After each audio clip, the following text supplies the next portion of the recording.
and good afternoon, everyone. My name is Janet Maro.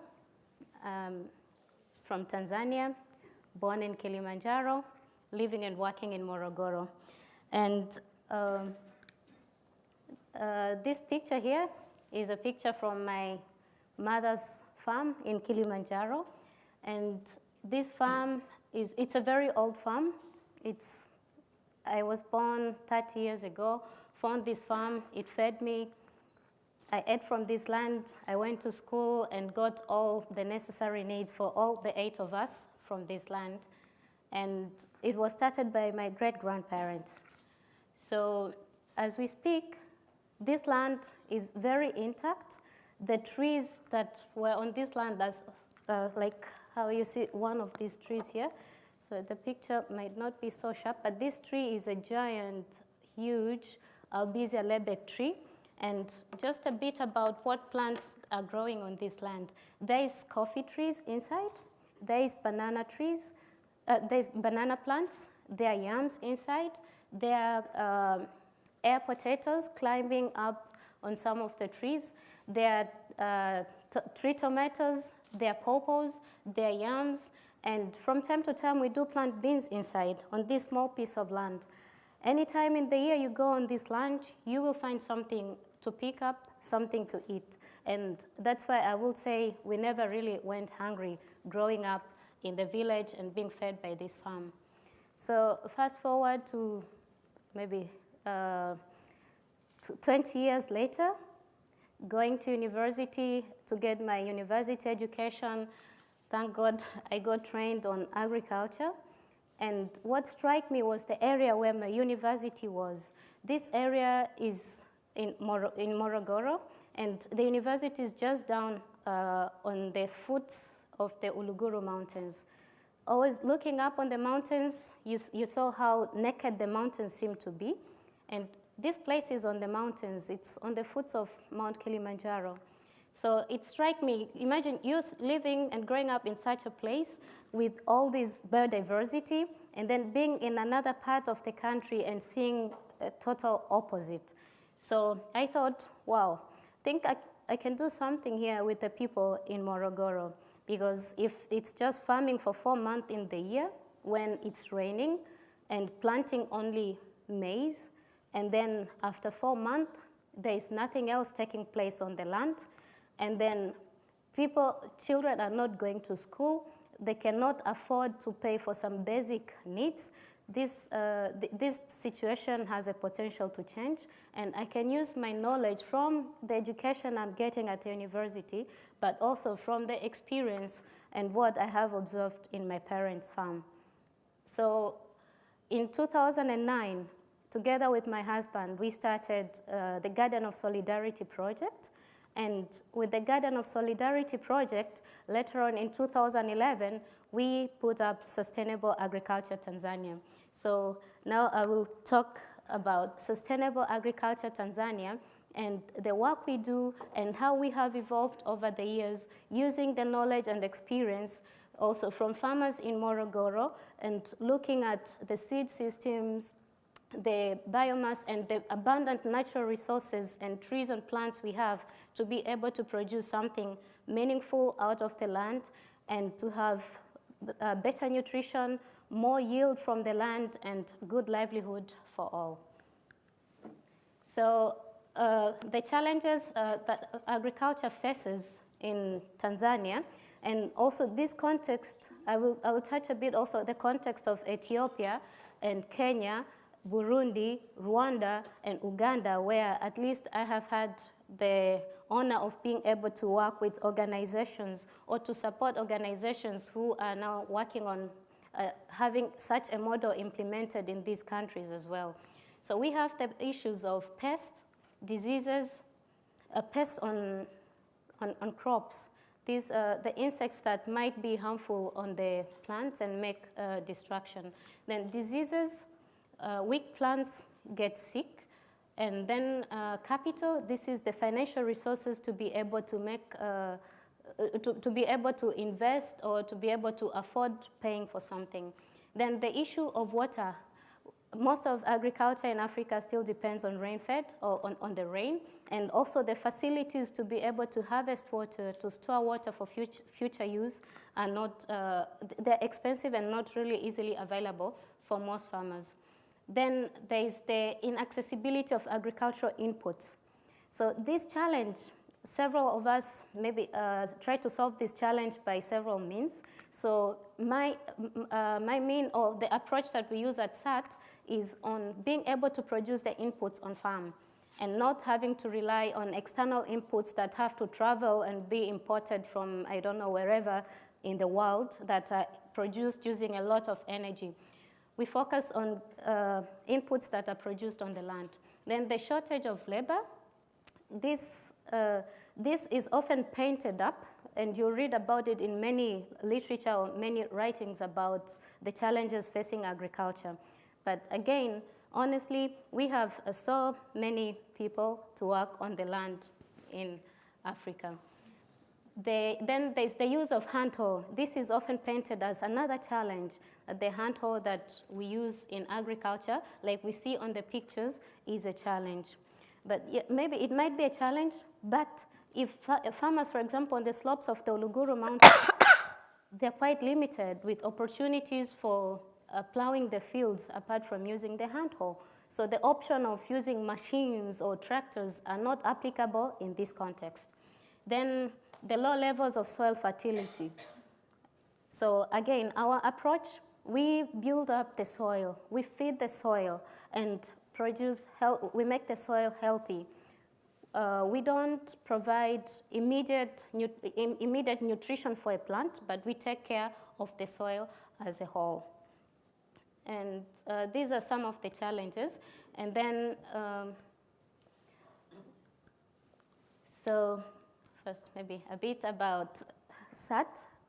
So SAT, we work to address these challenges, and we have 4 main pillars.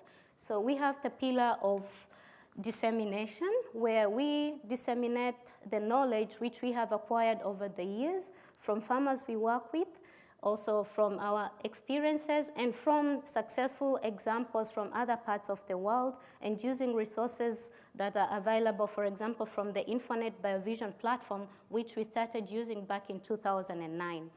And then the second pillar is application, where we practice agroecology in practice on our demonstration plot in Morogoro. So we practice what we preach. We're not the people who just speak, but we do what we speak about. And to enable us to be able to work effectively, we carry out research, and we carry out research on our fields. We carry out research with farmers, and also we have research with the university. So we collaborate with Sokoine University of Agriculture to carry out demand-driven research, which is based on finding solutions to problems raised by farmers. Then we have the pillar of networking, where we collaborate with other like-minded organizations, both in Tanzania and beyond.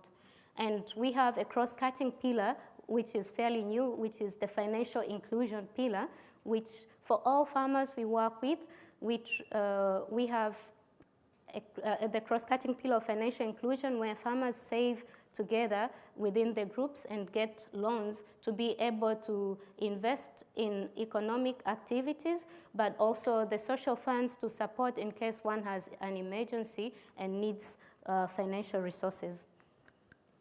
So in our model,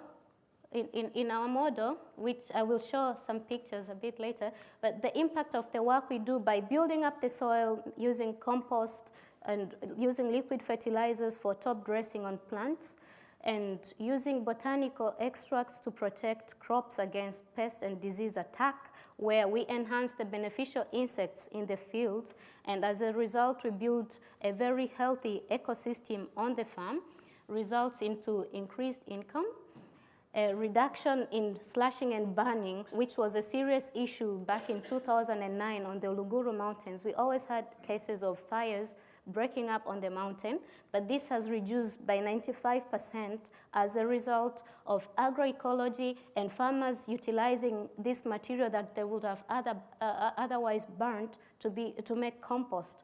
So they see it's so valuable that it's a waste if they put it, they set it ablaze. Also, the use of chemicals and environmental toxins is reduced to almost zero. So farmers have reduced completely the use of synthetic pesticides and herbicides on the land. Because maybe a bit about this land, in 2009, farmers had abandoned their fields to go up on the to go higher up on the mountain and were encroaching the forest. So with agroecological practices, they were able to revive and regenerate the land. So farmers, by seeing this, farmers decided to really commit themselves, and they took back some of the vouchers that they had received as subsidies for synthetic inputs and invested their efforts in planting more trees to have more biomass for using in the fields. And as a result, the use of environmentally harmful pesticides and agrochemicals reduced, and also the reduction of 59% in water consumption by merely using mulch in the field. So by putting mulch on the crop, on the field, like you might see on this picture here, we have some mulch. This is a mulch cover. The soil holds water for a longer time, so the moisture is preserved in the soil. Also, with having compost, you increase the water holding capacity of the soil. So as a result, the amount of water that you need to irrigate your crops is reduced drastically. And based on farmers' experience, they said this was reduced by about 59%. Which is quite significant when we talk about scarcity of resources and how we have to keep care on how we use the resources. Also, 97% of the farmers reported that they could improve their general situation. The soil erosion control measures were used by more than 91% of the farmers. And this is when, if you go to Google Earth and you see the Google images of Morogoro on the Uluguru Mountains in 2014 when they updated them, you see terraces on the Uluguru Mountains, a situation that was not there back in 2009 when we started work. And also, most of the farmers we work with, at least 93% of them are in our core farmer network that even after they finish the training cycle, they still keep a working relationship with SAT. And 64% could regenerate land that was degraded, which they had abandoned. And so maybe I ran through some of the pictures. This is on our demonstration garden in town. There is the moringa tree. This is the mother of herbs. And these trees, they give us lots of useful inputs that we use in the field. This is some of our trainings. Here we are measuring soil.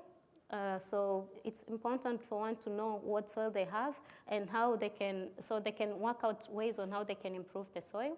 And this is certification after a training. This is the Uluguru Mountains where we work.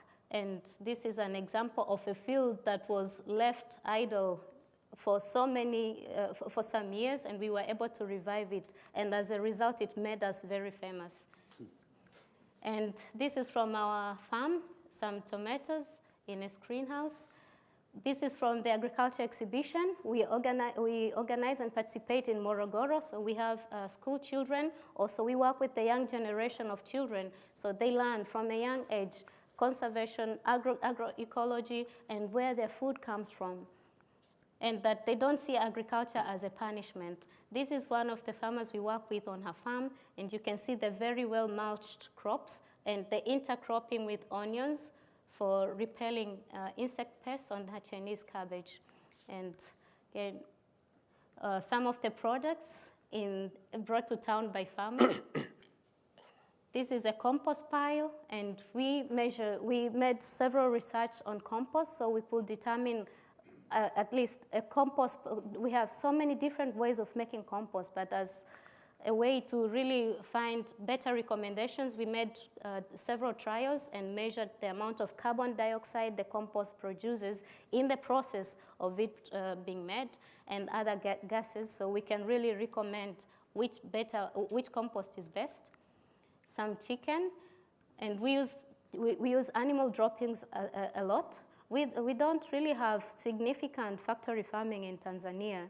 And so our chicken are mostly free-ranging, although we have a very new investments on people who are doing this improved chicken broilers and layers, but it's fairly new. And the prices of this chicken are very, very low, but you'll still find people preferring the local chicken because it has a better taste.